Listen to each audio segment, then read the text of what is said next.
안녕하십니까. 민법을 잘하는 남자 안영찬입니다.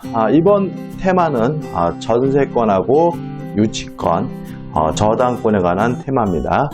시험에 좀 잘 나오는 편의들이고 좀 까다로워 하시는 분들이 많으신 부분이죠. 우리가 확실하게 좀 정의를 하셨으면 될 것 같아요. 자, 21번입니다. 갑은 을 소유 X주택의 일부라는 거 좀 기억해 두시고, 전세금 1억 원, 주택 존속기간 2년으로 하는 전세 계약을 체결하고 전세권 설정 등기를 마쳤어요. 그럼 이거는 전세권이네요. 이에 관한 설명으로 옳은 것을 찾으라고 합니다. 일단 1번, 전세권은 담보물권적 성질도 가지고 있어요. 그 말은 전세금 반환 채권이 주된 권리고 전세권은 담보물권으로서 종된 권리라는 얘기고요. 따라서 부종성, 수반성이 있습니다. 그래서 전세금 반환 채권을 양도하면 전세권도 쫓아가는 것이 원칙이고, 전세금 반환 채권만 분리해서 양도하지 못하는 것이 원칙이에요. 다만 예외가 있는데, 첫째, 전세권이 소멸된 후에는 전세금 반환 채권만 양도하는 것이 가능하다. 두 번째, 1번이죠. 갑은 전세권 존속 중에는 원래는 안 되는 거죠. 장래의 전세권이 소멸하는 경우에 전세금 반환 채권이 발생할 것을 조건으로 그 장래의 조건부 채권을 양도하는 것은 가능하기 때문에요. X고 좀 꼭 기억해 두셨으면 좋겠어요. 2번, 을이 갑에게 전세금의 반환을 지치하는 경우죠. 자, 그러면 전세권도 담보물권이니까 경매할 수가 있거든요. 여기서 좀 조심할 것이 있는데, 첫째는 전세금의 반환과 목적물의 반환은 동시 이행 관계이므로 전세권자가 전세 목적물을 반환하고 또 전세권 설정 등기를 말소할 수 있는 등기 서류를 교부해야 비로소 경매를 청구할 수가 있다. 이거 꼭 기억해 주시고요. 두 번째는 일부에 관한 전세권자잖아요. 갑은 X주택의 A 부분이 아니라 전부에 대하여 경매를 청구할 수 있다가 아니라 없다는 거 기억하시고 X네요. 3번, 경매 절차에서 X주택이 매각이 됐어요. 그러면 요 우선 변제권이 인정이 되죠. 배당 순위가 주어지는데, 여기서 조심할 것은 일부 전세권자도 전부에 대해서 우선 변제권이 인정된다는 것이거든요.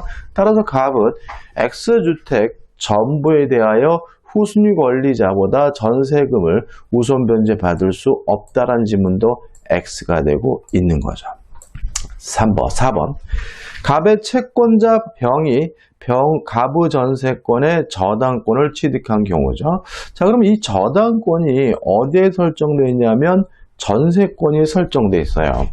여기서 어떤 문제가 발생할 수 있냐면, 이 전세권이 소멸하게 되면 저당권도 소멸되게 된다는 거죠. 그래서 만약에 전세권이 존속기간의 만료로 소멸하게 되면 이 저당권은 물상대위권, 전세금 반환 채권에 대해서 지급되기 전에 압류함으로써 물상대위권을 행사할 수 있을 뿐이고요. 전세권 자체에 대해서는 더 이상 저당권을 행사할 수가 없기 때문에 전세권의 존속기간이 만료되더라도 병은 전세권 자체에 대하여 저당권을 실행할 수 있다는 지문도 X가 되는 거죠.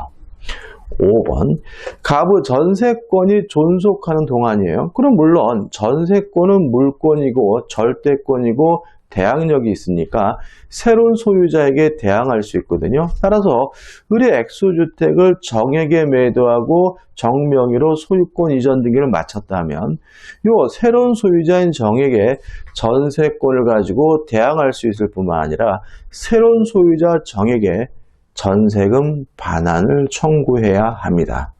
따라서 을은 전세금 반환 의무를 면하게 된다. 맞는 지문이 되고요. 꼭 기억해 두셔야 되겠죠. 그래서 요 문제는 5개 지문이 다 중요한 것들입니다. 출제 가능성이 높은 지문들이니까 꼭 정확하게 숙지해 두셔야 되겠죠. 22번입니다. 갑은 자신의 건물의 을명의로 전세권을 설정해 주었다. 그 을이 그 전세권의 병명의로 저당권을 설정해 주었다. 이에 관한 설명으로 옳은 것을 모두 고른 것은, 그러면 을의 전세권이 선순위고 병의 저당권은 후순위임을 알 수가 있죠. 기억, 갑의 전세권이 존속기간의 만료로 종료된 경우, 자, 존속기간의 만료는 시간의 경과죠. 법률행위가 아니죠. 따라서 만료되는 순간 등기 없이 물권이 소멸되니까 그 전세권의 용익물권적 권능은 말소 등기 없이도 당연히 소멸한다. 맞는 질문이죠. 참 잘 나오는 것 같아요, 이건요. 니은번, 을의 전세권의 법정갱신이죠. 자, 전세권의 법정갱신 한번 정리해 볼까요? 요건은 뭔가요? 만료 전 6월부터 1월 사이에 나가려는 등의 특별한 의사표시가 없으면 자동으로 갱신되는 것이 법정갱신이다. 자, 법정갱신되면 전세권은 존속기간에 약정이 없는 것으로 바뀌기 때문에 언제든지 자유롭게 소멸 통과할 수 있고 6월이 경과하면 전세권이 소멸하게 되고요. 주의하실 점은 첫째, 건물에 관한 전세권에만 인정이 된다. 토지 전세권에는 법정갱신 제도가 없다. 그 다음에 두 번째, 법률 규정에 의한 갱신이니까 뭐 할 필요 없죠? 등기할 필요가 없다. 요 두 가지 꼭 기억해 두셔야 되겠죠. 따라서 전세 기간의 변경 등기 없이도 갱신된다. 맞는 지문이 되는 거죠. 디귿번, 병의 전세권 저당권은, 그럼 이 저당권이 전세권에 설정됐다는 얘기고요. 저당권은 담보물권이니까 부정성, 수반성이 있겠죠. 따라서 채권과 함께 양도할 수 있는 거니까 피담보 채권을 수반하더라도 양도할 수 없다. X가 되는 거죠. 1번, 을이 전세권이 존속기간의 만료로 종료됐어요. 그러면 을의 전세권은 존속기간 만료로 제가 문제 잘못 봤구나. 지금 보시면 22번에서 다시 보시면 전세권의 병명이 저당권이죠. 다시 말하면 이 순위가 아니라 이 저당권이 어디에 설정되어 있는 거죠? 전세권에 설정되어 있는 거죠. 따라서 전세권이 종료가 되면, 소멸하면 전세금 반환 채권에 대해서 압류하면 물상대입권은 인정되지만 전세권 자체에 대하여는 저당권을 실행할 수 없기 때문에 리을번은 맞는 지문이네요. 그죠? 따라서 기역, 니은, 리을에서 4번이 답이 됩니다. 자, 2번, 이제 23번 유치권에 관한 문제죠. 유치권에 관한 설명으로 옳은 것을 찾습니다. 자, 유치권은 성립하고 유치권이 존속하기 위해서 반드시 등기가 필요한데, 등기가 필요한 게 아니라, 오늘 제가 실수를 많이 하네. 등기가 아니라 반드시 점유를 해야 되는데, 그 점유는 직간접을 불문합니다.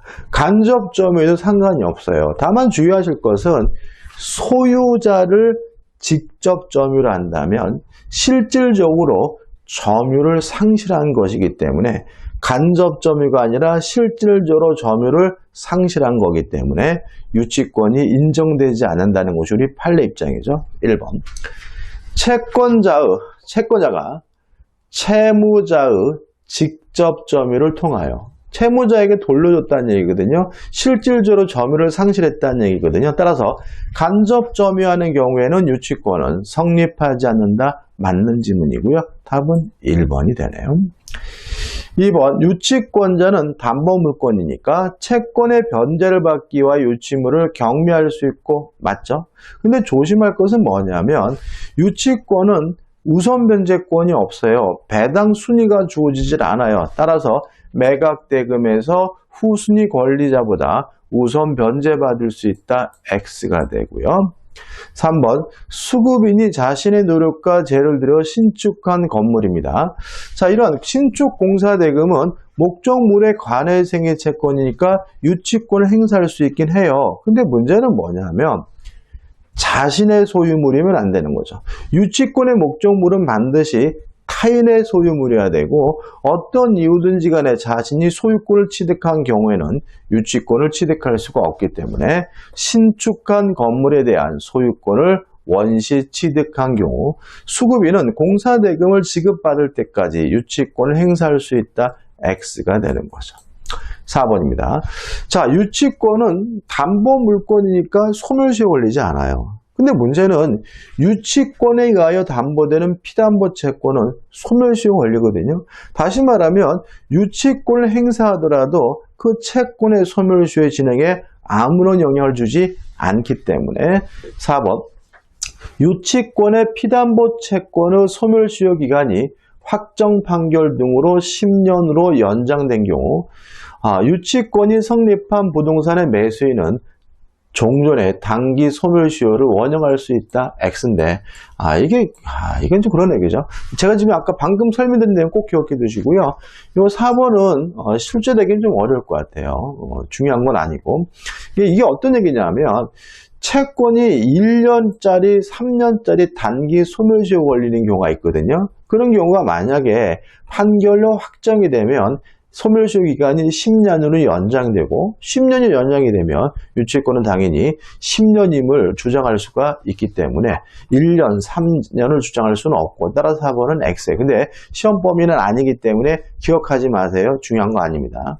5번. 공사금, 대금, 채권에 기하여 유치권을 행사하는 자가 스스로 보존에 필요한 범위 내에서 유치물의 주택에 거주하며 사용하는 경우죠. 자, 일단 유치권자는 원칙적으로 목적물을 사용할 수는 없습니다. 다만 첫째, 채무자의 승낙이 있으면 사용이 가능하다. 두 번째, 보존에 필요한 사용은 가능하거든요. 자, 여기서 문제에서 보존에 필요한 사용, 보존에 필요한 범위 내에 사용하고 있죠. 이것은 가능하고도 적법하기 때문에 채무자는 유치권의 소멸을 청구할 수는 없는 거예요. 따라서 소유자는 유치권의 소멸을 청구할 수 있다. X가 되는 거죠. 따라서 옳은 지문은 1번이고요. 요 4번 지문은 신경 쓰지 마시고 나머지 지문만 정확하게 내 것으로 만드시면 될 것 같아요. 자, 이제 24번은 이제 유치권에 관한 사례입니다. 갑은 자기 소유 X 건물의 전면적 수리를 을에게 의뢰했어요. 대금 지급기를 경과했음에도 그 대금을 지급함이 없이 수리를 완료한 을에게 건물의 반환을 요구한다. 틀린 걸 찾죠. 자, 그러면 이 수리비는 목적물에 관하여 생긴 채권이니까 을은 뭘 행사할 수 있죠? 유치권을 행사할 수가 있죠. 따라서 1번. 을은 갑이 수리대금을 지급할 때까지 X 건물을 유치할 수 있다. 맞는 지문이죠. 자, 유치권자도 기본적으로 경매권은 인정이 되기 때문에 2번.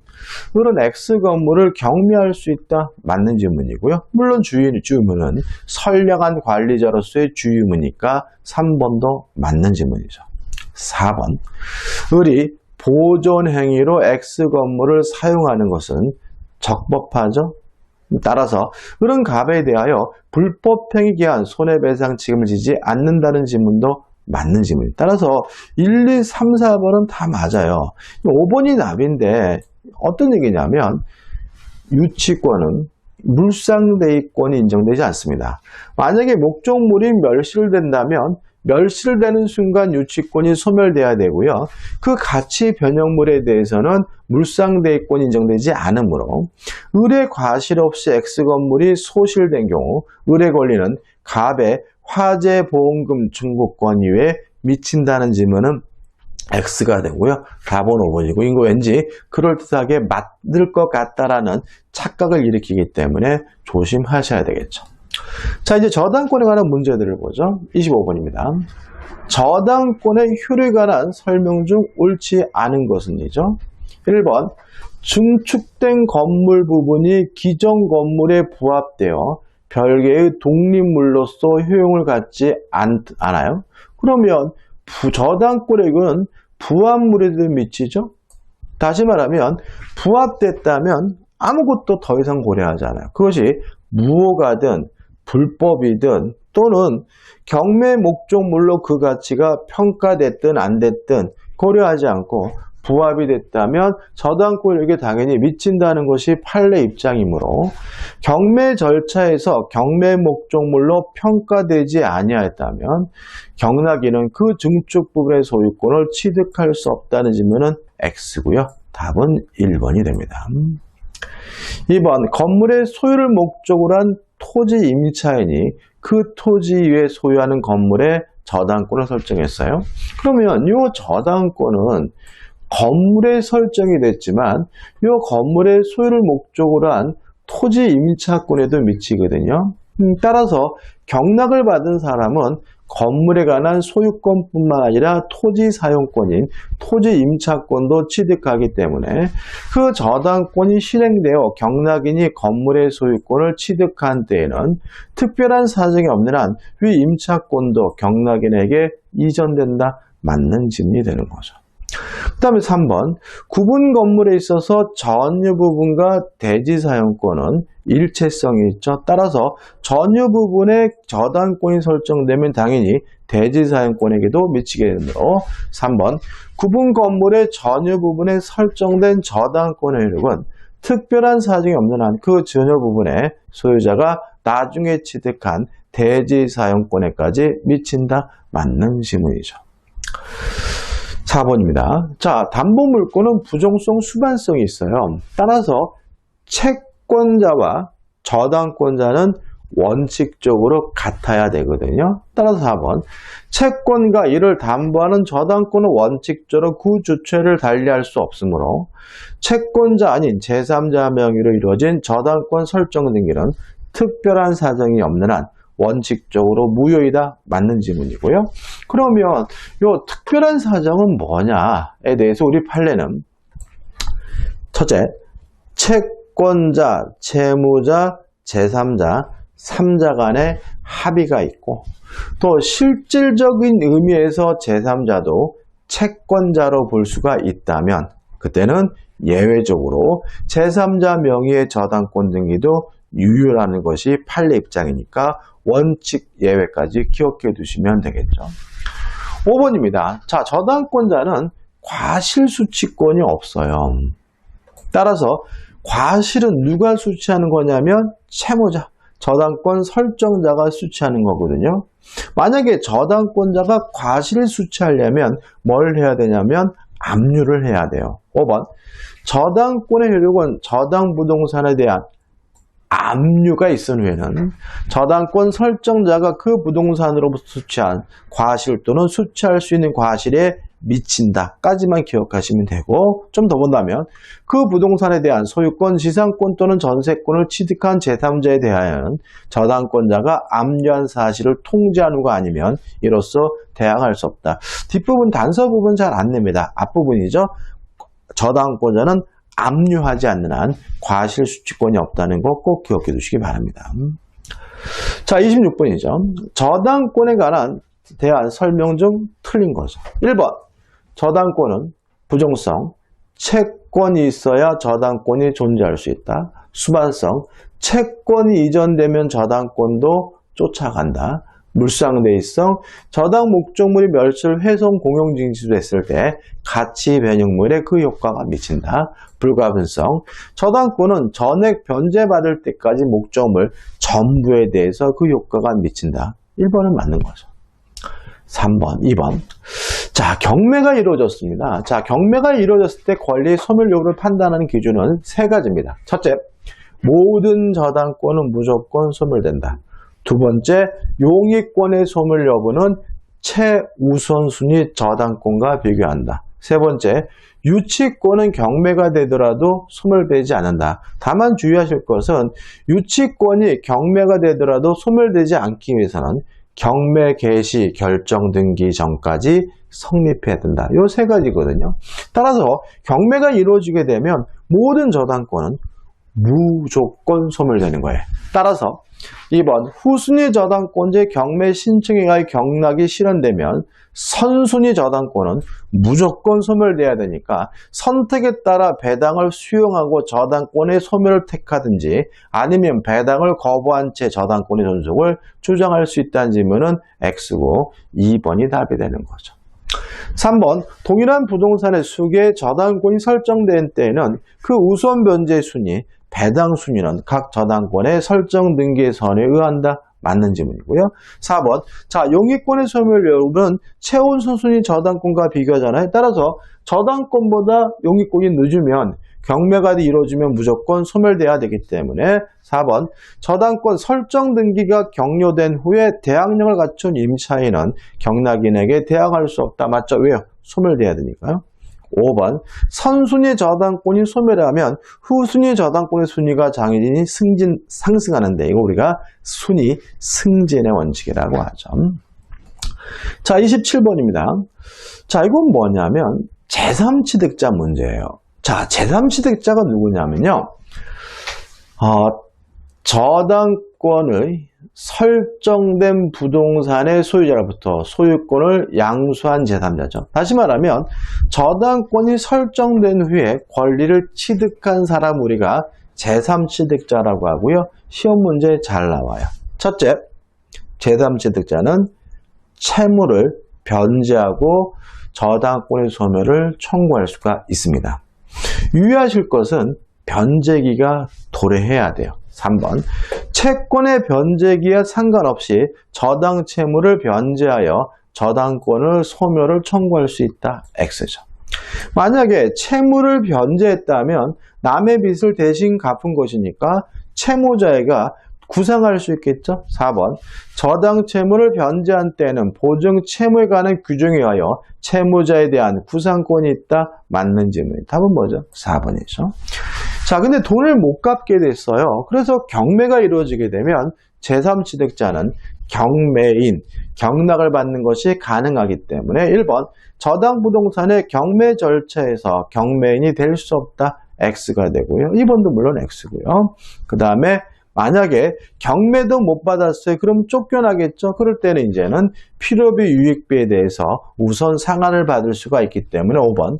저당 부동산의 개량을 위하여 유익비를 지출한 경우에 저당 부동산의 경매 대가에서 그 비용에 우선 상한 받을 수 없다도 X고 답은 4번이죠. 이 제3취득자에 대해서는 참 시험이 잘 나오는데 이 5가지가 결국은 전부인 거죠. 좀 주의하시면 되겠죠. 그 다음에 28번입니다. 갑은 그 소유 나대지의 을의 저당권을 설정한 뒤 건물을 신축했어요. 그러면 법정지상권 문제는 아니죠. 왜냐하면 법정지상권은 저당권 설정 당시에 건물이 있어야 되거든요. 근데 나대지입니다. 건물이 없었어요. 따라서 법정지상권은 발생하지는 않아요. 다만 이 경우에 을에게는 저당권자에게는 뭐가 인정됩니까? 일괄 경매권이 인정이 되거든요. 그러면 되겠죠. 자, 옳은 것을 모두 고른 것은 기억. X 토지에 대한 저당권 실행에 의한 경매 개시 결정 전에 갑이 A에게 건물의 소유권을 이전한 경우 그런 X 토지의 건물에 대해 일괄 경매를 청구할 수 있다. X예요. 자, 우리 판례는 일괄 경매가 인정되기 위해서는 저당권 설정자가 반드시 건물의 소유자이어야 한다고 봅니다. 만약에 누가 건물을 지었는지 중요하지 않아요? 고려하지 않아요? 누가 건물을 지었든지 간에 저당권 설정자가 건물의 소유자가 아니라면 그때는 일괄 경매를 뭐 할 수 없냐면 청구할 수가 없는 거예요. 지금 보시면 갑이 A에게 건물의 소유를 이전했죠? 그러면 건물의 소유자 더 이상 갑이 아니라 누굽니까? A니까 일괄 경매가 인정되지 않고요. 따라서 기억은 X가 되는 거죠. 니은번. 다시 말씀드리지만 저당권 설정 당시 건물이 없었기 때문에 법정지상권 인정되지 않죠? 니은번. 을의 저당권 실행되어 B가 X 토지를 매수하고 매각 대금을 다 낸 경우 갑은 법정지상권을 취득한다. X가 되는 거죠. 따라서 법정지상권을 취득하지 못한다는 말은 모든 지상권이 안 나와요. 관습법상 법정지상권이 발생할 수가 없고 이 건물은 철거돼야 되는 것이므로 디귿번. 저당권 설정 뒤 X 토지에 대해 통상의 강제 경매가 실시되어 C가 그 토지를 취득한 경우 갑은 관습상의 법정지상권을 취득하지 못한다. 이거는 맞네요. 1번 저당권 설정 D가 X 토지를 매수 취득하여 그 토지에 필요비를 지출했어요. 그러면 이 D는 저당권 설정 D 소유권을 취득한 사람이니까 제3취득자고, 제3취득자는 필요비 유익비에 대해서 우선 상한을 받은 것이 가능하기 때문에 을의 저당권 실행되면 D는 경매 대가로부터 필요비를 우선 상환받을 수 없다. X고요. 결국은 옳은 것은 D급번 하나이기 때문에 답은 뭐죠? 4번이 되는 거죠. 자, 29번입니다. 공동저당권에 관한 문제인데 좀 문제가 복잡하거든요. 공동저당권은요. 문제를 분석하는데 시간이 좀 많이 걸립니다. 그래서 다 푸시고 나서 마지막에 푸시는 거예요. 중간에 푸시면 혼란스럽기 때문에 시간이 오버돼 가지고 뒤에 문제를 찍게 되는 원인이 될 수 있으니까 좀 주의하시기 바라고요. 29번이에요. 채권자 갑이 채무자 을에 대한 1억 원의 채권을 담보하기 위하여 물상보증인 병소유 X부동산, 정소유 Y부동산에 각각 1번 저당권을 취득하고 A가 8천만 원의 채권으로 X부동산에, B가 6천만 원의 채권으로 Y부동산에 각각 2번 저당권을 취득하였다. 갑이 X부동산에 대하여 먼저 배당 안복권 실행을 경매로 해가 꼬이네요. 갑이 X부동산에 대하여 먼저 담보권 실행을 위한 경매를 하여 매각대금 1억 2천만 원의 배당 순위에 따라 갑과 을이 배당되었다. 이 경우에 A가 A부동산의 매각대금에서 배당받을 수 있는 금액은이잖아요. 자, 그럼 분석을 좀 해보죠. 자, 일단 갑이 을에게 빌려준 돈은 얼마냐면은 1억이죠. 1억 채권을 담보하기 위해서 X와 Y부동산의 공동 저당이 설정됐는데 둘 다 물상보증인 소유거든요. 그러니까 둘 다 물상보증인 소유이기 때문에 굳이 물상보증이라는 건 고려할 필요가 없어요. 근데 X부동산이 얼마짜리냐면 1억 2천짜리고 Y가 8천짜리죠. 그 다음에 이 X부동산의 갑이 1순위고 2순위가 A고요. 또 Y는 1순위가 갑이고 2순위가 B입니다. 자, 이 문제를 풀기 위해서 먼저 동시배당하면 갑과 A가 X에서 얼마를 받게 되는지를 좀 계산을 해 봐야 돼요. 일단 동시배당하게 되면 가액의 비율에 따라서 분담액이 결정이 되니까 1억 2천 대 8천이죠. 그러면 비례식을 계산하는 방법은 더해서 밑에 까니까 X에서는 2억분의 1억 2천, Y에서는 2억분의 8천이 되는 거죠. 그러면 이걸 좀 약분해 보면은 2분의 1.2예요. 그 다음에 1억이니까 곱하기 1억이죠. 그러면 결국은 이 1억 1.1을 2로 나누면 되는데 이 나누면 얼마가 되냐면 0.6이 돼요. 0.6이라는 말은 0.6억이라는 말은 얼마란 얘기죠? 6천만 원이죠. 따라서 동시배당하면 X에서 갑이 6천만 원을 받게 되고요. 1억 2천에서 갑이 6천을 받았으니까 A는 얼마 남았죠? 6천을 받게 되는 거죠. 물론 이거는 계산해 볼 필요가 없어요. 왜냐하면 받을 돈이 1억이고 A에서 동시배당하면 6천 받았으니까 남은 돈은 얼마죠? 4천이겠죠. 갑은 그래서 얼마를 받아요? 4천을 받겠죠. 자, 근데 여기서 이제 문제가 되는 것은 뭐냐면 동시배당을 한 게 아니라 20배당을 했어요. 그래서 20배당을 하게 되면 1억 2천 중에 갑이 받을 돈은 얼마냐면 1억이니까 갑이 1억을 받게 되고요. A는 20배당을 하게 되면 얼마밖에 못 갚죠? 2천만 원밖에 못 받아요.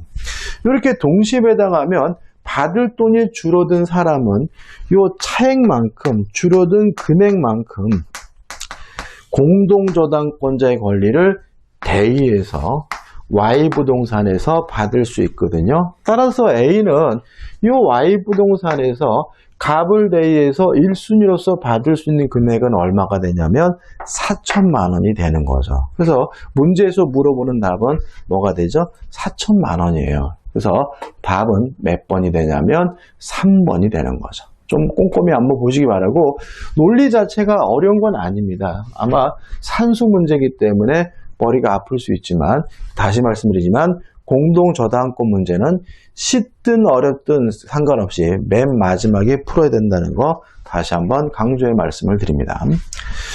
자, 30번입니다. 다음 중 근저당권에 관한 설명으로 옳은 것의 조합이잖아요. A번, 근저당이 설정된 부동산의 제3취득자죠. 자, 제3취득자는 변제하고 근저당권의 말소를 청구할 수 있는데, 근저당권은 채권 최고액까지만 변제하면 되거든요. 따라서 피담보 채무가 확정된 이후에 그 확정된 피담보 채무를 채권 최고액 범위 내에서 변제하고 근저당권의 소멸을 청구할 수 있다. 예, 맞는 질문이네요. B번, 피담보 채무는 근저당권 설정 계획에서 정한 존속기간이나 설정기간이 도래한 때 확정되므로 그 존속기간 또는 결산기가 경과하기 전에는 근저당권 설정자가 계약을 해지하고 근저당권 설정 등기의 말소를 구할 수 없다. X예요. 자, 이게 무슨 말인지 한번 생각해 보자고요. 자, 우리가 은행에서 주택을 담보하고 대출을 받았어요. 예를 들어 가지고 3년 상한으로 빌렸어요. 그러면 3년이 되면 돈 갚아야죠. 이게 뭐예요? 존속기간이나 결산기가 도래한 거죠. 근데 만약에 1년 만에 열심히 일해가지고 대출금을 마련하면 중간에 가가지고 대출금 갚으러 왔습니다라고 할 수 있는 거잖아요. 물론 중도상환 수수료는 내야 되겠지만 채권자의 손해는 배상해야 되겠지만 기한의 이익을 포기했다는 이유로 중간에 갚을 수는 있는 겁니다. 따라서 중간에 갚는다는 말이 결국 뭐냐면 계약을 해지하고 근저당권 설정 등기의 말소를 구한다는 얘기니까, 물론 이거는 뭐죠? 가능하고, 따라서 B는 X가 되는 거죠. 10번, 근저당권 설정 계약에서 존속기간이나 결산기에 정함이 없어요? 그러면 아무 때나 돈 갚아도 되겠죠. 따라서 이에 관한 다른 약정도 없는 경우에는 근저당권 설정자가 근저당권자를 상대로 언제든지 아무 때나 해지의 의사 표시를 함으로써 피담보 채무를 확정시킬 수 있다. 맞는 질문이죠. D번입니다. 근저당권 설정자가 근저당권 설정 계약의 피담보 채무를 확정시키는 해제 또는 해지에 관한 권한을 갖는 경우에요. 그러면 지금 채무자가 중간에 돈을 갚을 수 있어요. 아무 때나 해지할 수 있어요. 그러면 근저당 부동산의 제3취득자도 그러한 권한이 있겠죠. 중간에 돈을 갚아도 상관이 없겠죠. 따라서 근저당권 설정 계약을 해지하는 묵시적 의사표시를 한 때에는 근저당권의 피담보 채무는 그 설정 계약에서 정한 바에 따라 확정된다라는 질문은 맞는 질문이고 맞는 질문이죠. 2입니다. 근저당권이 설정된 부동산에 관한 매매 계약을 체결하는 당사자 사이에서 매매 대금에서 피담보 채무 또는 채권 최고액 공제한 잔액만을 현실로 수수했어요. 이게 뭐예요? 대출 끼고 아파트 산 겁니다. 그런 경우에는 매수인이 매도인의 저당 채권자에 대한 피담보 채무를 인수한 것으로 간주되는 게 아니라 추정이 돼요. 이것도 가끔 내요. 따라서 간주되는 것이 아니라 추정된다는 것이 우리 판례 입장이므로 2번도 X가 돼요. 그럼 옳은 것은 A, C, D 해가지고 4번이 답인 거죠. 자, 이렇게 해가지고 이제 물권법에 관한 테마 특강이 끝났고요. 이 영상이 도움이 되셨다면 구독, 좋아요 꼭 부탁드리겠습니다. 고맙습니다.